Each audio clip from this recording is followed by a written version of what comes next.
change the world, start off by making your bed. If you make your bed every morning, you will have accomplished the first task of the day. It will give you a small sense of pride, and it will encourage you to do another task, and another, and another. And by the end of the day, that one task completed will have turned into many tasks completed. Making your bed will also reinforce the fact that the little things in life matter. If you can't do the little things right, you'll never be able to do the big things right. And if by chance you have a miserable day, you will come home to a bed that is made, that you made. And a made bed gives you encouragement that tomorrow will be better. To pass SEAL training, there are a series of long swims that must be completed. One is the night swim. Before the swim, the instructors joyfully brief the students on all the species of sharks that inhabit the waters off San Clemente. They assure you, however, that no student has ever been eaten by a shark, at least not that they can remember. But you are also taught that if a shark begins to circle your position, stand your ground. Do not swim away. Do not act afraid. And if the shark, hungry for a midnight snack, darts towards you, then summons up all your strength and punch him in the snout, and he will turn and swim away. There are a lot of sharks in the world. If you hope to complete the swim, you will have to deal with them. So if you want to change the world, don't back down from the sharks. Over a few weeks of difficult training, my SEAL class, which started with 150 men, was down to just 42. There were now 6 boat crews of 7 men each. I was in the boat with the tall guys, but the best boat crew we had was made up of the little guys, the Munchkin crew, we called them. No one was over 5'5". The Munchkin boat crew had 1 American Indian, 1 African American, 1 Polish American, 1 Greek American, 1 Italian American, and 2 tough kids from the Midwest. They out-paddled, outran, and outswam all the other boat crews. The big men in the other boat crews would always make good-natured fun of the tiny little flippers the Munchkins put on their tiny little feet prior to every swim. But somehow these little guys from every corner of the nation and the world always had the last laugh, swimming faster than everyone and reaching the shore long before the rest of us. SEAL training was a great equalizer. Nothing mattered but your will to succeed, not your color, not your ethnic background, not your education, not your social status. If you want to change the world, measure a person by the size of their heart, not by the size of their flippers. The 9th week of training is referred to as Hell Week. It is 6 days of no sleep, constant physical and mental harassment, and 1 special day at the Mud Flats. The Mud Flats are an area between San Diego and Tijuana where the water runs off and creates the Tijuana Sloughs, a swampy patch of terrain where the mud will engulf you. It is on Wednesday of Hell Week that you paddle down to the Mud Flats and spend the next 15 hours trying to survive the freezing cold, the howling wind, and the incessant pressure to quit from the instructors. As the sun began to set that Wednesday evening, my training class, having committed some egregious infraction to the rules, was ordered into the mud. The mud consumed each man till there was nothing visible but our heads. The instructors told us we could leave the mud if only 5 men would quit. Only 5 men, just 5 men, and we could get out of the oppressive cold. Looking around the mud flat, it was apparent that some students were about to give up. It was still over 8 hours till the sun came up. 8 more hours of bone-chilling cold. The chattering teeth and the shivering moans of the trainees were so loud, it was hard to hear anything. And then one voice began to echo through the night. One voice raised in song. The song was terribly out of tune, but sung with great enthusiasm. One voice became 2, and 2 became 3, and before long, everyone in the class was singing.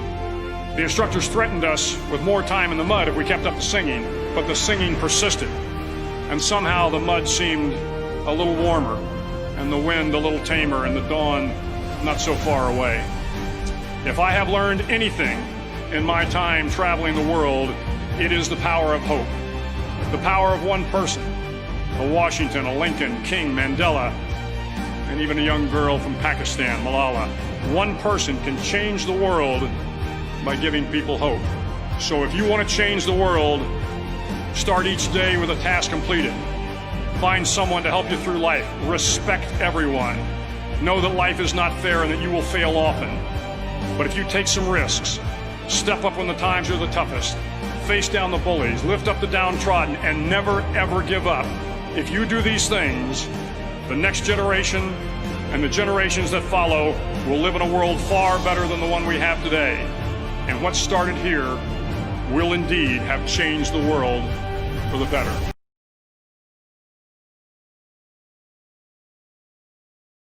I'm here to talk about success.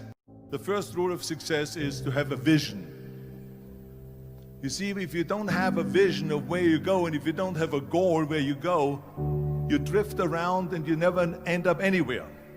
It's like you can have the best ship in the world, you can have the best airplane in the world. If the pilot or the captain doesn't know where to go, it would just drift around. It would not end up anywhere, or most likely in the wrong place. So I was very fortunate that I stumbled onto my vision. I mean, as you know, I was born in 1947 in Austria after the Second World War. And I didn't really like Austria when I grew up. I couldn't wait to get out of there. I couldn't see myself becoming a farmer or a worker in a factory or anything like that. Even though my parents wanted me to stay there and have a normal life. My father wanted me to become a police officer like he was. My mother wanted me just to stay there and marry a girl with the name of Heidi, hopefully, and have a bunch of kids and run around like the Van Trapp family in The Sound of Music. But that was their vision, not mine. My vision was totally different. I felt that I was born for something special, for something unique, for something big. You know how great it felt that I knew where I was going? Imagine the majority of people don't know where they're going. When you have a goal, when you have a vision, everything becomes easy. Rule number 2 is, don't listen to the naysayers. Don't listen to the naysayers.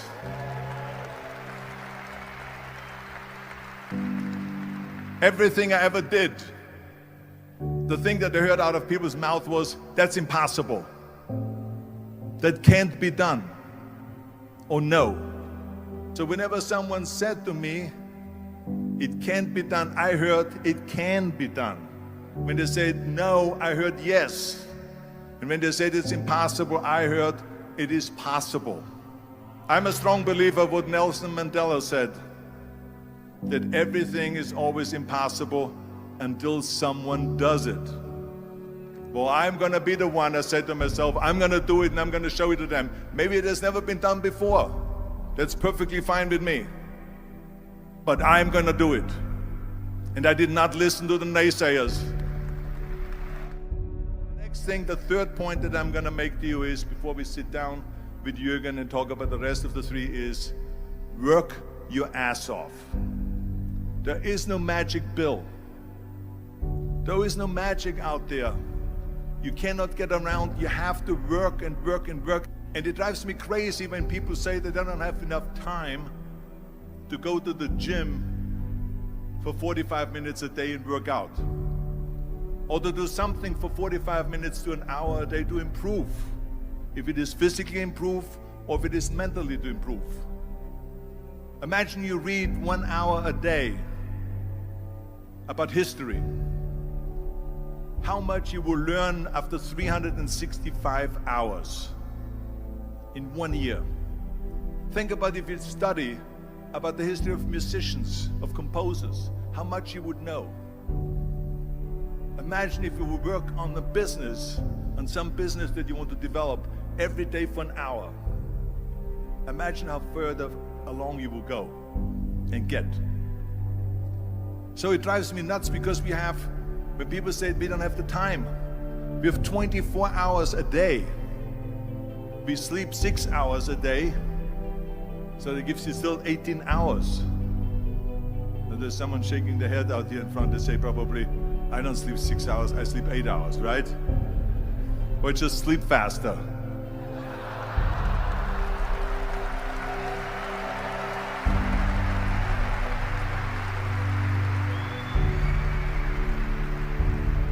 So we have 18 hours a day.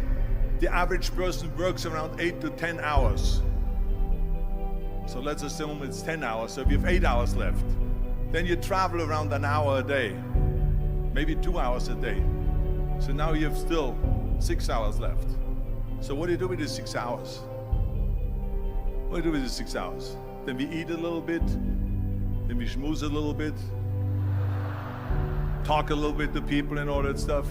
But you can see how much time there is available if you organize your day.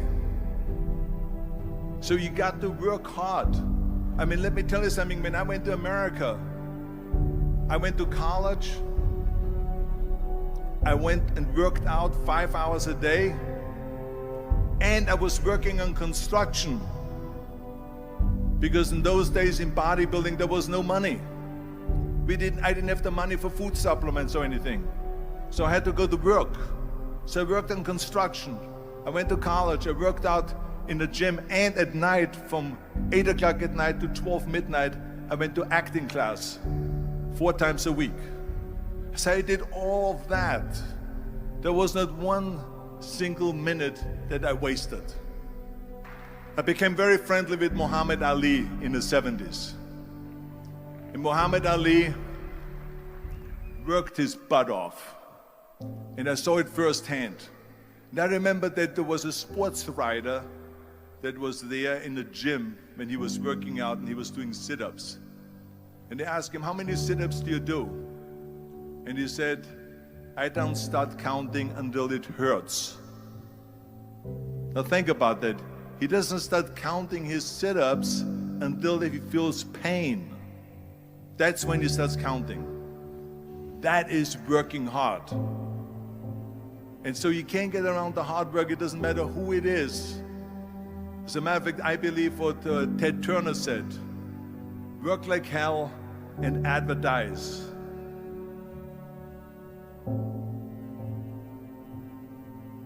You get it? Work like hell, go to bed, and early to rise, work like hell and advertise.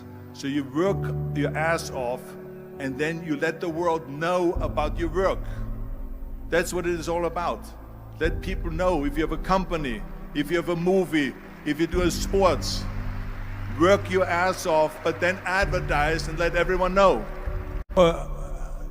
I hate Plan B. And I tell you why.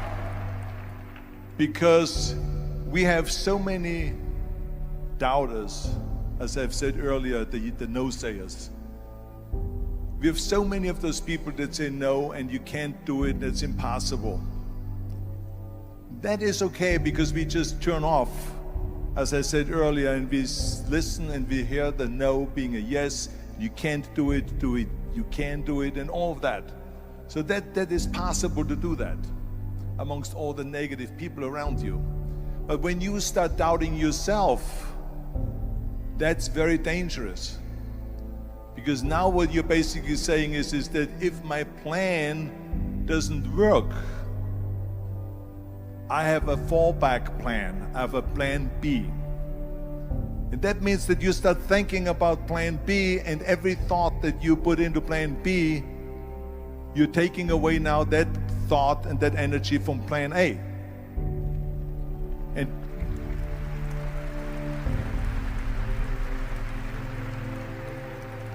And it's very important to understand that we function better if there is no safety net, because plan B becomes a safety net. It says that if I fail, then I fall and I get picked up and I have something else there that will protect me.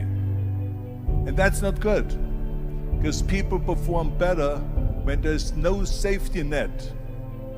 People perform better in sports and everything else if you don't have a plan B. To me, it is very dangerous to have a plan B, because you're cutting yourself off from the chance of really succeeding And the reason, one of the main reasons why people want to have a plan B is because they are worried about failing. What is if I fail, then I don't have anything else? Well, let me tell you something. Don't be afraid of failing, because there's nothing wrong with failing. You have to fail in order to climb that ladder. There's no one that doesn't fail. We all fail. It's okay.